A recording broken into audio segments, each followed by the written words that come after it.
Hi, good evening. Thank you all for coming. I know many of you have come from across town. Somebody came from Hinjewadi driving 1.5 hours, and somebody from Mundwa, I'm sure it took more than an hour. Oh, it's not me. It's not an attraction that one. So kind of you. Thank you so much for coming. Ruby was here on the 8th of December 2017. That's 6 years ago with her first book. That talk happened because of Smita, who is Ruby's friend and then became my friend, in saying that we should have Ruby speak at the law, and that happened. Since then, Ruby and I have become friends. We are now friends, and we've been in touch over the years. And Ruby is here with her second book. Ruby, thanks for coming. We've been planning this, I think, for the last 6 months at least. I'm coming to India, what are the dates, then we finalized the dates, then we made it happen. So thanks, Ruby, for making this happen. Today in conversation with Ruby, after Ruby's talk, is Dr. Uday Kulkarni, who's spoken at least twice at the Loft. Uday, very happy to have you here. Thanks for coming.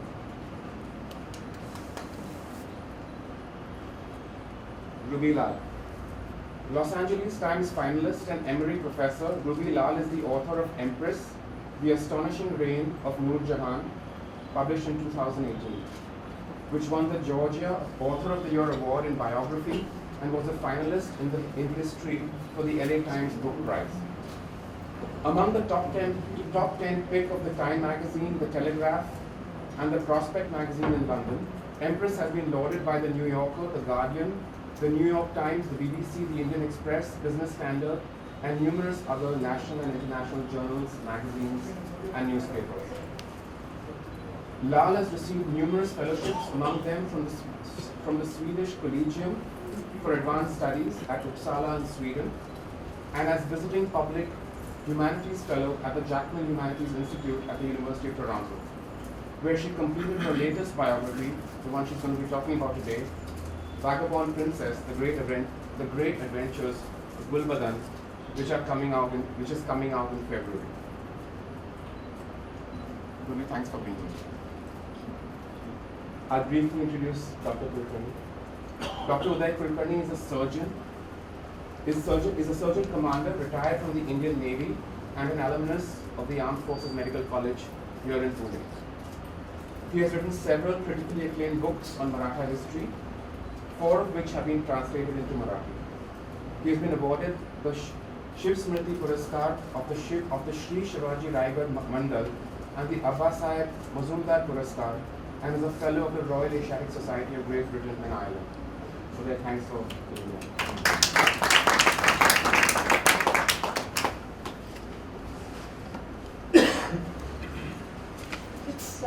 It's an extraordinary pleasure to be here a second time. And there's some similarity in both visits. When I came in 2017, it was a pre-publication moment, and this was the first place I spoke about Empress. And this too is a pre-publication moment, so I take it as a blessing. I want to begin by thanking Shri Rani, friend, visionary, very, very special person I've had the privilege to know in the last several years.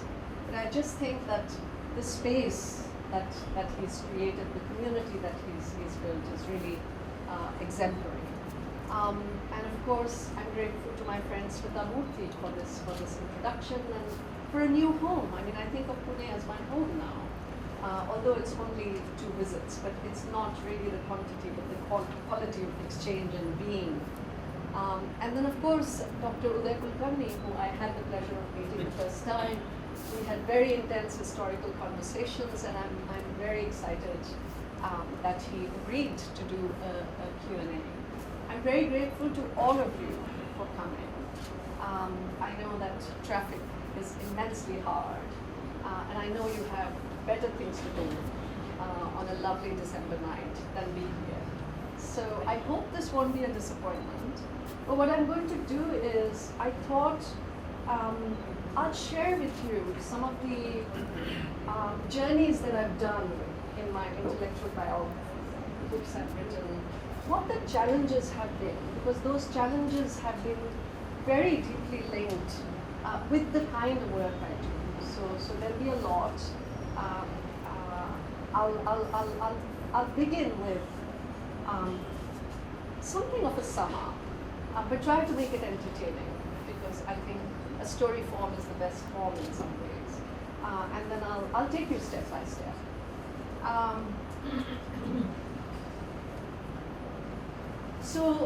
Oblivion and erasure are themes that have been very much at the core of my thinking since I began my career as an historian. So I explore not only what happened in the past and why certain figures do not take center stage in Mughal history, but also how women, girls, ordinary people, ambiguous figures, spaces, multiple forms of desire are made deviant or obscure in history.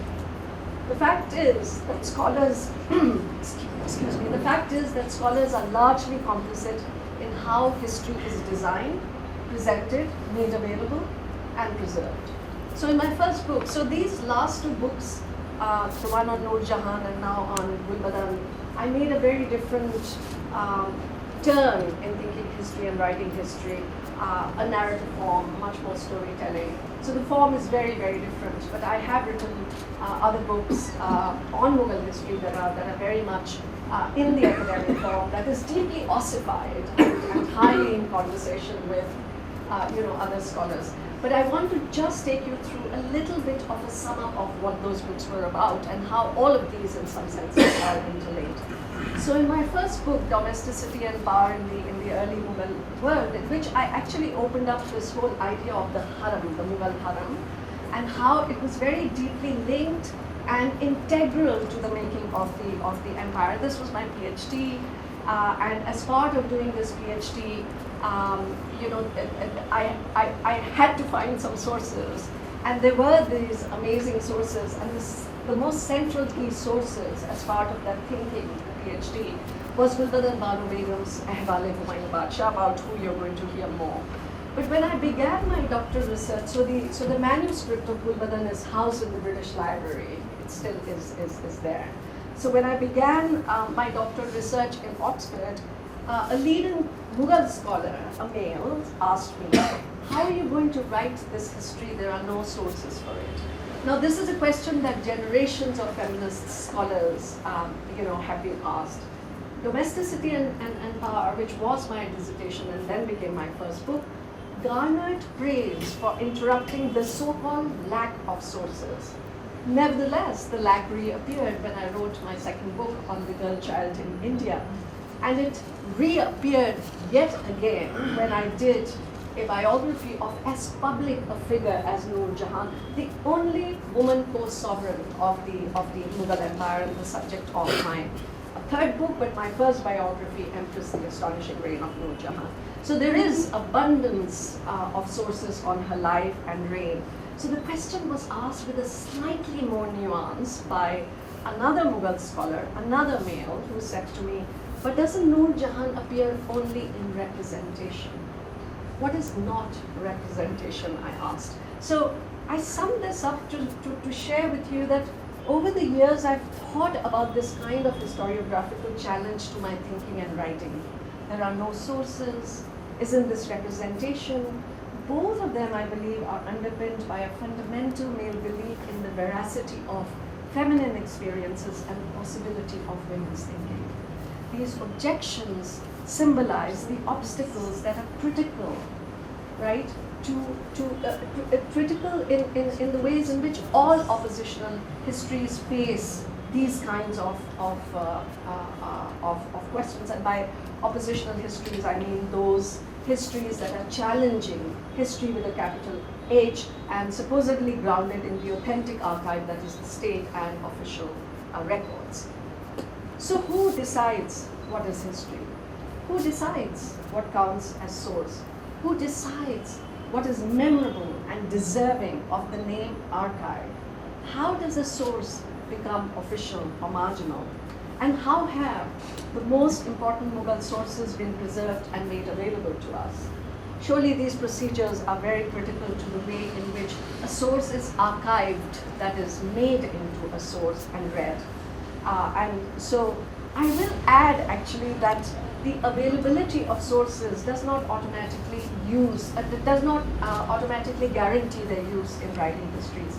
So I showed in my first book, Domesticity and Power, the subtle ways in which historians had and were complicit in marginalizing and silencing the groundbreaking and abundant work of Gulbadan Bano Begum, the daughter of Babur, sister of Humayun, aunt of Akbar the Great, and we're going to be hearing a lot more about her. This is the stellar work of the first and only woman historian of the Mughal Empire that was relegated to margins of history, to mere footnotes in volumes on Mughal politics, agrarian history, economy, and what have you. So I think this generated a specific silence, a lacuna, or absence. Similarly, it does not matter that we have manuscripts and paintings and fabulous architectural data, as in the case of Noor Jahan. The problem of this fundamental belief is one that I have to take on, and I have always taken this on. I want to share one more aspect of my thinking with you, and then I want to move on to a very substantial visual moment that is at the heart of my book, Empress, and then I want to move on to Vagabond Princess. So I've been asked, these are labels we get, right? I've been asked, what is feminist history? Now this is a hard thing to answer, having practiced it for about 20 years and continue to think. But let me just give you a little bit of a sense of what I think feminist history is, in line with some of the things that I've been saying.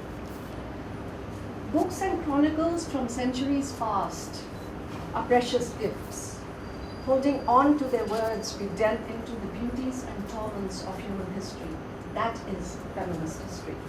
With such rare possessions, we come close to another time. Watch her creation, her uncertainties, her discoveries. That is the stuff of human story. And that coming close is feminist history. Who decides what is a great book? Whose interpretation accords a book an elevated status or discarded as marginal? The politics of asking questions is feminist work. Is it settled that if a work is incomplete or has a void, that it is defective? Gulbadan Bano Begum's manuscript breaks off at folio 83A, as it is housed in the British Library, and I'll talk about that. So it has been called a defective book. If this were so, then Canterbury Tales by Geoffrey Chaucer, Sanditon by Jane Austen, Maria, The Wrongs of Women by Mary Wollstonecraft, and Juneteenth by Ralph Addison, and I will now add Gulbadan Bano Begum's Ahwal-e Humayun Badshah, would not be among the great incomplete books.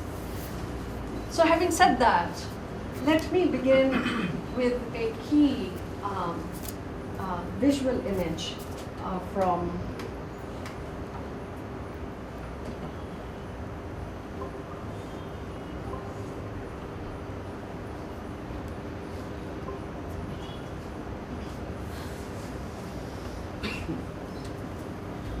we got it. I want to begin with a key image, both textually and visually, from the documents that I looked at in the case of Noor Jahan.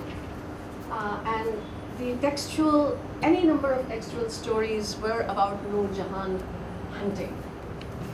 When I began research on Noor Jahan, I spoke with several scholars, and many said her husband, Jahangir IV, Mughal Emperor, does not say much about her in the Jahangirnama, that is his memoirs. When I looked at the memoirs in Persian, there were at least 30 to 32 entries on Noor Jahan hunting, and not just hunting some, of course, also hunting some birds and so on and so forth. But she was shooting killer tigers in order to save her subjects in one instance, with which my last book opens. And so I began to think about hunting a great deal. There were two things happening. One was that the title of the book, Empress, the Astonishing Reign of Noor Jahan. Noor Jahan had been encapsulated or bound in a love story with Jahangir. So the best work that began, that is her co-sovereignty, which I launched in this book, had been completely diminished from history. So I had to really think, what were the signs of sovereignty? Now there are some technical, well-accepted signs of Islamic sovereignty, such as issuing coins, issuing imperial orders. These were all there, right? But there were any number of other things I was encountering in the document, and one was hunting. So I began to think about hunting quite a lot, and read extensively. Of course, turns out that hunting, only kings were allowed to hunt, right, in the Islamic monarchical traditions. So it was quite extraordinary that Jahangir, as he was recording about Noor Jahan, was actually, and of course the memoirs are written in a stream of consciousness style, that is, Jahangir is recording them as he's living, as he's writing. He's not going to tell us that, look, hunting 400 years on, people who are going to read about hunting should know that hunting represents an informal style of sovereignty, right? He's not going to say that. It's for the historian to work with those cues. So it was quite extraordinary to know that historians were not thinking about what the representation of hunting meant. But of course, I mean, I bring to you these images that, you know, the great-grandson of Haji Muhammad Sharif, he was from the Patiala family. And in the 1960s, he restored and recast Mughal style of painting. And he began recasting by repainting series of paintings on Noor Jahan. And the learned Sharif, of course, knew that, you know, hunting was extremely key. So there are many representations by Haji Muhammad Sharif. But this painting that I spoke about in the loft in 2017 is actually an exquisite painting by the painter laureate of Jahangir's court, no other than Abul Hassan, called the Niru Zaman, that is the wonder of the age. And Abul Hassan actually broke from all sorts of traditions to paint Noor Jahan in this form. The painting is determined by art historians to have been painted between 1612 and 1617. She marries the emperor in 1611. She was his 20th and last wife. She had been married before, had a daughter. So that story I'm not going to go into, because Noor very easily takes over, and I want to come to Gulbadan. But there's a reason why I'm mentioning, which is that I'm mentioning these images because there's a particular, when I saw this painting, I lived with this painting as part of writing my book for about 5 years, because there was something quite extraordinary about this painting, which at the offset, yes, it's quite extraordinary. It's also unusual because Abul Hassan actually signs the painting. There was a European art historian colleague of mine at Emory. I was looking at this with him, and he said to me, this was sort of 2 or 3 years into my learning the iconography of Mughal art. He said to me, Ruby, do you know what's happening in the painting? So I said, Noor Jahan is holding the musket. And he said, look closely. And I looked closely and I said, oh my God, she is loading the musket. And he said, this is a rare example. Of course, this is a rare example if you take the examples from Ottoman Turkey or Safavid Iran, but also the extensive Islamic belt of the time. But he thought that even from the European court, you know, there aren't examples of a woman as a doer in action. Right? And of course, Abul Hassan, he follows some of the standard Mughal miniature style, which is, you know, the size of the painting, the floral, the background, all of those kinds of things. But then the portrait itself and that of a woman in action is quite extraordinary. So I did, you know, I wanted to think, so this brings me to form, and we can talk a lot more about this in the Q&A. What form would my writing take? Would I just do this? And this is why I was moving from the academic style to more narrative style of writing, to more, thinking the form, I began to think, what was Hassan thinking when he was doing this painting? So let me just share with you a few paragraphs from that chapter that I ended up calling Wonder of the Age. It's in my book, but I just want to share this. So Abul Hassan decided to present Noor in a way that told her story beautifully without obscuring her accomplishments in conventional stylized notions of glamour. His portrait of her in watercolor and oils was groundbreaking in both style and content. The Empress stands confidently loading a musket. She's dressed in hunting attire, a knee-length tunic tied with a sash, tightly fitting trousers, and the kind of regal turban worn by men. And she of course wears her famous ruby and diamond earrings. Her chin is up, her slender shoulders are back, and her chest is rising slightly. She's regal and commanding, and the portrait is radiant with energy. So as I said, he follows standard sort of conventions of Mughal painting, but in most other ways he was daringly experimental. He breaks from his own oeuvre, beginning with, as I said, to represent her as a doer, a defender, as a predator. Hassan's choice of action says a great deal. Noor's confident stance suggests that she's skilled with the weapon that she was using, that she was skilled in hunting and war, and that she also had technical and military know-how that was usually reserved for men. Of course, the gun is taller than her, but she handles it with great ease, tamping down the gunpowder with her raised right arm. So this is what Sanam Ali of Rampur Raza Library wrote to me in a letter when they gave me the permission to use this book. She wrote, Noor looks into the distance with an appearance of pride, vigor, boldness, and freedom. Showing a woman alone and not in a group was a massive break from tradition. Noor occupies the entire canvas just as she increasingly filled the canvas of imperial life. That a woman could aim so perfectly as Noor and shoot so accurately had confounded several courtiers, court poets, and the emperor himself. An Islamic studies scholar was astonished when I mentioned to him about Noor's hunting. She hunted? You mean she hunted? And it's recorded? What more do you need? Meaning, what more sources do you need? So with this, let me now turn to my new book, Vagabond Princess, The Great Adventures of Gulbadan, in which I have come, of course, full circle in thinking this problem of lacuna and the historiographical landscape in which historians themselves marginalize text. Let me just say a few words to introduce Gulbadan, and then I'll take a key moment as I did here and share with you something. So Gulbadan, for those of you who don't know her, was the daughter of Babur, the patriarch of the Mughals. Can you speak a little loud? Sister of Humayun and aunt of Akbar the Great.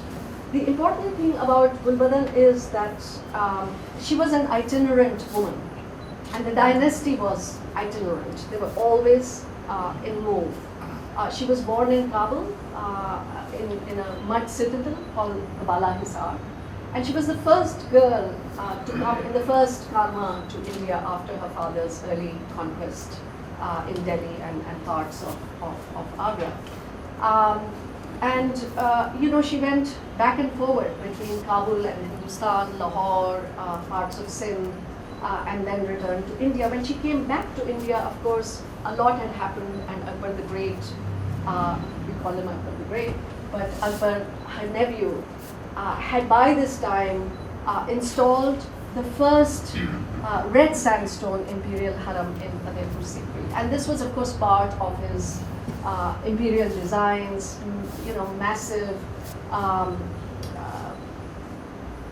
massive undertaking at institutionalization of the empire, establishment of cities, basically just establishment and grandeur. But of course, it also had a lot to do with him and his place in history. And so many women of older generations and younger generations were actually asked to live in the harem called the Shabistan-e-Iqbal, the fortunate place of rest and repose or what have you. But for the first time in imperial history, women were declared Pardagyan, that is the veiled one. And very quickly out of the harem, Gulbadan had a conversation. She was highly learned, very respected. She had a conversation with Akbar, saying that she had, for years wanted to go on the Hajj, and would he give her permission? And of course, this would have aided Akbar's great aspirations as being the millennial sovereign. I mean, like many Muslim sovereigns, he was aspiring to be a millennial sovereign. So she leads 11 women from the harem and goes to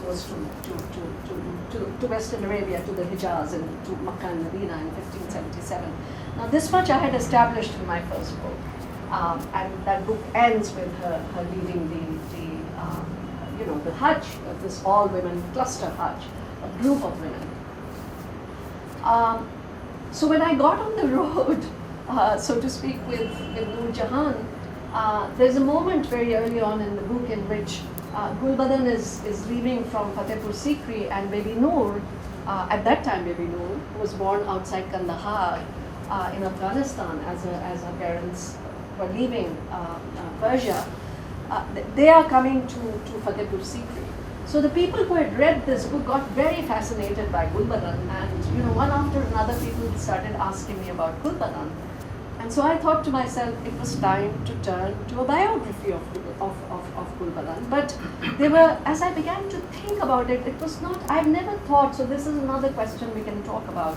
I never thought of the biographical enterprise as beginning, middle, and end, right? I mean, it is not, or life and times, which I find very tepid descriptions. Why do we write biographies, right? I was asking myself, why are people asking me about Gulbadan? There has to be something in the story, and there has to be something in this figure. So two things began to come back to me. One was that the manuscript in the British Library breaks off at folio 83 mid-sentence. Now the important thing is, so she wrote this book after she came back from the Hijaz, after the journey. And it was basically, at that point, as part of his imperial ambitions, Akbar wanted the first imperial history of his empire written, right? The Akbarnama, that became the Akbarnama. And Gulbadan was the only one woman he invited as a contributor to write. And so usually when that sort of thing happened, as they were with other contributors such as Bayezid Bayad, and there was an imperial servant, a man named Johar, there are more than one copies of the manuscripts that were made in the Imperial Library. I began to think, why was it that we have only one copy of Gulbadan's, fantastic, it's a very, very unusual book. It's a book that is full of, it's a counter to the official history. It's a book about making history. It's a book about being intense. It's a book about struggling to be. It's a book about children dying in war. It's a book about women being bartered in the interest of empire, right? Not something Akbar or Abul Fazl would have wanted, right? So it was becoming clearer and clearer to me. The second thing was, I began to pay attention to this, that they had spent 4 years in the Hijaz, right? And I thought to myself, my God, what were they doing for 4 years in the Hijaz? Now, turned out, the more I dug in, turned out that there was a wonderful scandal that had developed around their visit, which is basically the Hijaz or Western Arabia at this time was under the aegis of Murad III. He was the Sultan of Ottoman Turkey, and the Ottomans had actually conquered the Hijaz and parts of Egypt since 1517. Now, they were not from the land.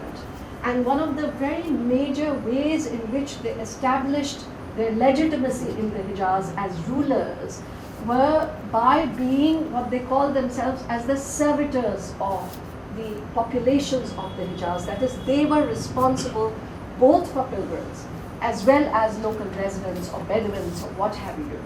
They were the ones who had to take care of these people. So Gulbadan goes, turns out, with masses of bounties from Akbar the Great, but also her personal bounties, and basically in the distribution of certain kinds of charities, she began to step on the footsteps of Murad III. And I found 6 eviction orders housed in the National Archives in Turkey that were issued against her. So I want to now just share a very little bit about what were they really doing, what was in the orders, right? What was said, and then I'll conclude. I hope I haven't taken too much time. Okay.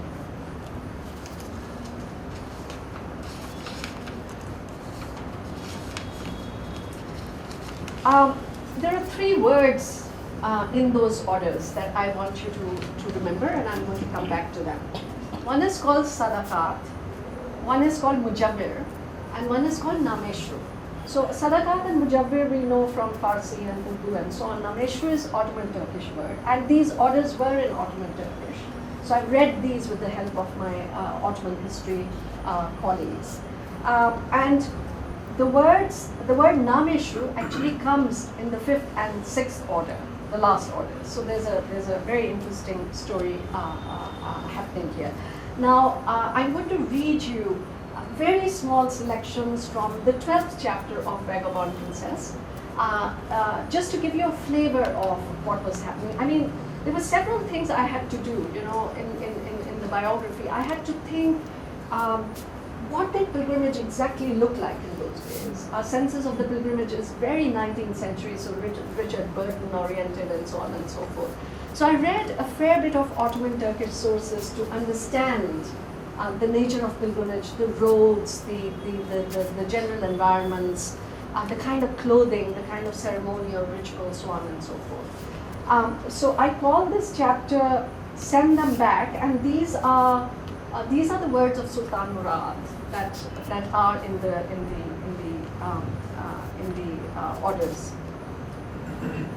After 10 days on the road, a rough, perilous terrain of 280 miles, the Mughal harem stopped in Kuba. A multitude of people convoyed with them. Although the pearl-like mosque was okay. This is a bit of a coordination, but we'll get it. So this is Gulbadan's.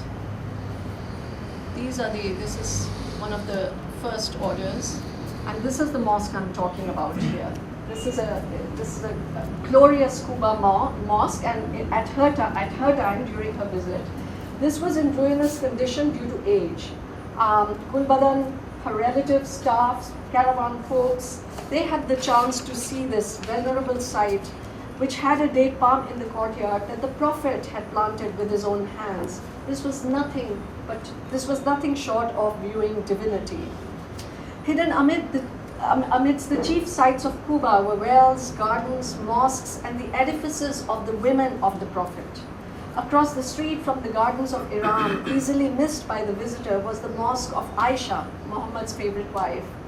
Inside the Prophet's garden was another well, women's well, with its pure, life-giving water, famous for healing 70 ailments afflicting women.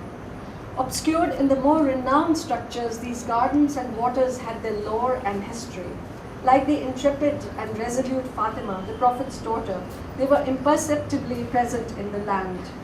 Gulbadan and her companions would soak in the splendor of the rich yet hidden parts women played in Islam. Mughal women would hear again stories of Fatima's resilience in a poverty-stricken marriage with Ali, her dignity in scarcity, and her grief at the death of her beloved father. Once you saw such grounds of sacredness, a slight shift occurred, a slender reallocation of leitmotif. The story was still prophetic, only now the feminine was inserted into this thinking. Which story dominated Gulbadan's thoughts? Whose spar did she muse on? Amid feminine memorials of courage and generosity, Gulbadan would see herself in a much larger framework. Punitive, restrictive orders no longer mattered. Enclosed harem life was so far from her present reality as to be non-existent. For the itinerant Gulbadan, bold thinking was not novel. Meticulous reasoning had brought her this far into the majesty of the Arabian desert. In this fabled land, she would augment her acts, find her truth, and claim the richness of feminine inheritance that she had garnered over time. In Kuba and in Medina, Gulbadan's moment of truth came to be aligned with the neglected and the disadvantaged. Fatima's unparalleled munificence, the healing waters, and the succulent dates upon majestic trees were all cues to give. Giving donations and alms and being charitable was a way to level the playing field with the less fortunate. In other words, when you aided the poor, you became the beneficiary. You were enriched. Your poverty was reduced. You expanded. Your confines vanished. In a generous model like Fatima, the princess would locate a theologically grounded, empathic conception of Islam. In the near symphonic invocations of Muhammad and his Quran by people of all kinds and everywhere, in her own Karwan and all over the globe, she would find that boundaries and restrictions dissolved. Everyone could drink from the same well and heal by eating the same dates. And so I'm jumping and editing. Sitting amid his ministers in the stately Istanbul chambers, Sultan Murad was preoccupied. He lightly played with his long, full mustache. Oops, no. Okay, sorry. Imagine. He lightly played with his long, full mustache that tapered along his lower lip. As he pondered the state of damage in Medina, it would seem to him that everything needed repair. So this was a very difficult moment in the 1570s for Murad. There was a lot that was happening. There was a lot of tussle with Iran. The Portuguese were threatening them. There was a shortage of grain. I said that the Hijaz was highly dependent on the grain on Egypt. And the lack of resources. Then there was the intricate web of bureaucracy because he was sitting afar. He never came to the Hijaz, but managed these territories with the help of the Sharif of Makkah was of course a very significant and important authority, but there were also other financial and bureaucratic state arrangements, and I won't go to go into those arrangements. But the situation was really dire in terms of his own arrangements. So as if all of this was not enough, Murad III received urgent word from the governor of Egypt that untoward happenings were taking place in Makkah and Medina. Presently in Medina, the harem matriarchs of Akbar the Great were the source of a special problem. So Gulbadan and her co-hajjis, by this time she had finished one round of the pilgrimage, they went around resolutely dispersing sadaqah, a word Murad used in all his orders, and I'll come to it. So this was happening in Mecca, in Kuba, in the sanctuary of Medina, and all the travels which I have documented here. There was extensive dispersal of sadaqah. So he had all the particulars, Murad III had all the particulars in front of him, and there was no doubt that he had a delicate problem on his hand. And I've already spoken about his status as the servitor of the Holy Land, which was that he was meant to provide for everybody. But what was worse for Murad was that the harem denizens exuded by their own very presence the might of Akbar. The Mughals' bid to project himself as a great, pious ruler was vividly apparent. I mean, there had been any number of Hajj caravans that had been sent, and now all of this, dispersal of sadaqah. So let me read you just small selections from a couple of orders that he issued, and I'm going to end with that. This was the first one in 1578, and I'm truncating just to give you a sense of the language. Last year, a multitude of people came from India along with the Mughal Karwan, but they did not return to their native country and dwelt in the Kaaba Sharif, the great mosque, as mujabbirs. The Sultan wrote to the Qazi and Sheikhul Haram of Mecca. Large numbers of people from India had been lodging around the Kaaba, etc., and all of this is a source of great distress and anxiety to the people of Mecca. It is imperative, he wrote, no one should be permitted to stay outside the Haram Sharif. It is necessary to eliminate the root of the problem. I command, he wrote, that as soon as this farman arrives, be it the Mughal Karwan or somebody else, send them back. And so this then was repeated. I'm just quoting another line from another farman. He says, "A noble decree for the expulsion of the aforementioned Karwan has been issued. Pay utmost attention to this urgent matter. Send everyone back." Of course, Gulbadan, the Mughal Haraman, and the staff continued to stay on beyond 1578. It was already a problem for Murad to deal with the Indian sojourners who had been staying there, and now to have the women of Akbar the Great, as he wrote, may God eternalize him, still staying in Mecca, that, and these are his words, was contrary to Sharia, he stressed. So 2 years later in 1580, so this is third and fourth, Gulbadan and her companions were still on the Arabian soil. Thrice more they had accompanied the pilgrimage, and Badayuni, another courtier, wrote that they had traveled to Karbala, to Qom, Mashhad, and other key Shia cities. And finally, Murad wrote saying they had been indulging in strange activities. So he issued out another order, wrote finally, stop the distribution of arms, send them back. And finally, he used this word, Nameshru. So now let me just dwell for a minute on these three words, Sadakat,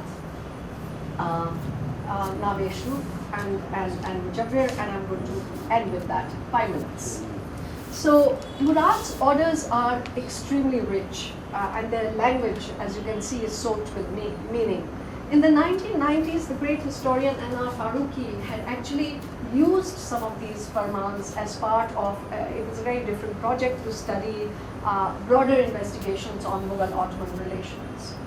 But when I looked at the farmans, I thought to myself, and I read them sequentially, extremely closely, and I began to notice a certain kind of pattern. As I said, Nameshru is the word that appears only towards the end.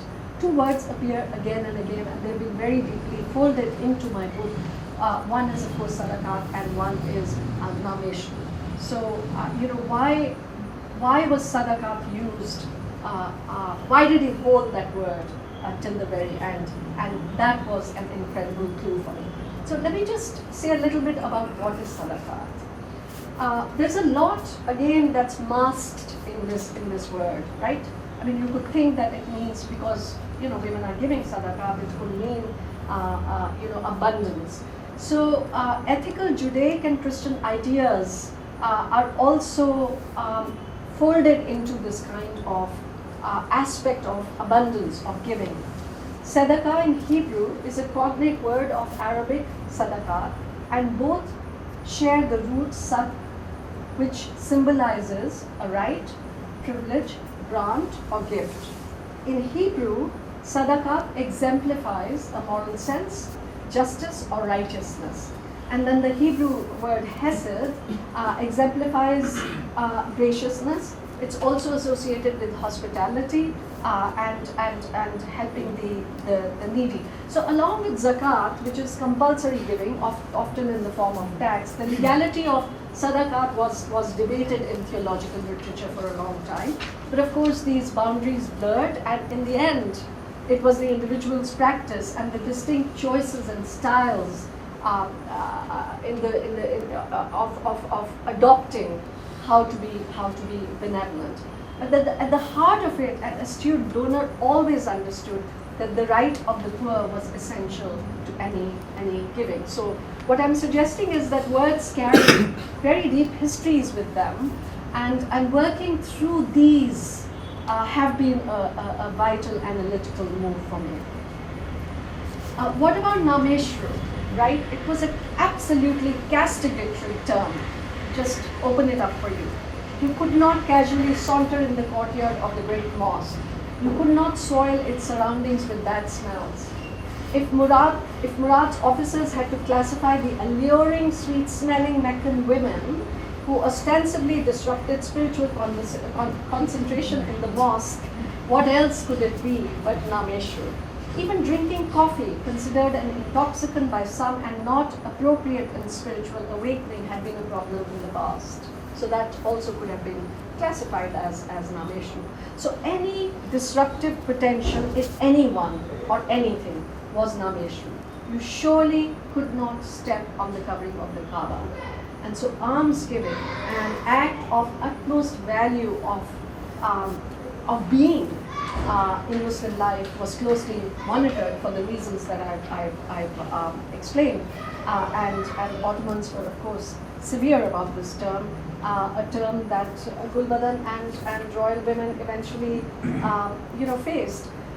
The extraordinary thing is there was not a word from Akbar the Great in response to these charges. So there's absolutely nothing in the Mughal document. What you have are very sanitized descriptions of these pilgrim Haji women, coming back, etc., etc.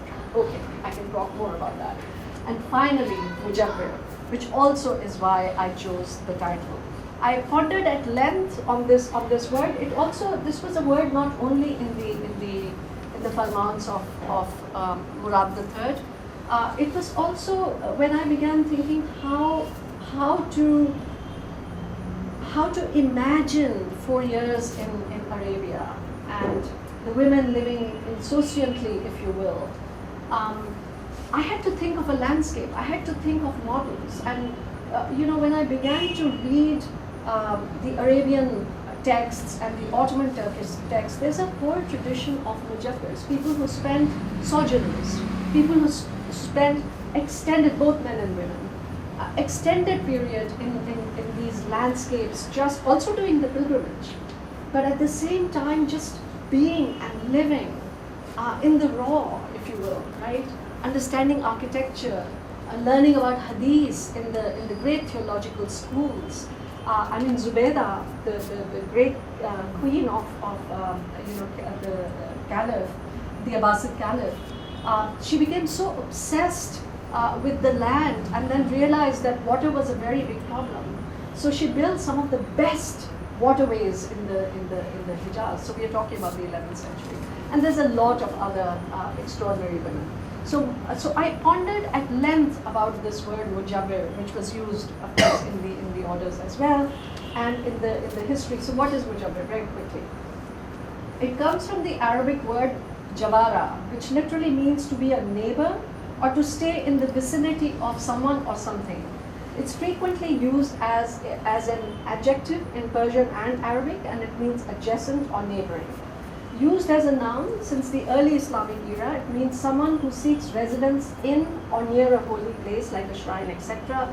And both extended residence and clear intention are essential to being a mujabbir. So this was the word I was really attaching myself onto. So the challenge was how to translate this word into English, which was not an easy thing. I wanted a word that could capture the vigor of life in movement, even as Gulbadan lived in mansions, tents and harem for long period. I wanted a word that could convey the flavor of a philosophy of movement. I wanted a word that was rigorous enough to encompass the central motif of Gulbadan's spiritual, political and bodily movement. So I found myself leaning towards vagabond, a taut English word conveying numerous connotations: sauntering, moving, wayfaring, wayward, itinerant, explorer, wanderer, pilgrim, trailblazer. So Vagabond Princess, I hope, will capture the textures, complexities and paradoxes of the worlds of Gulbadan and of her diverse role as a seeker, adventurer, sojourner, writer and princess. Thank you.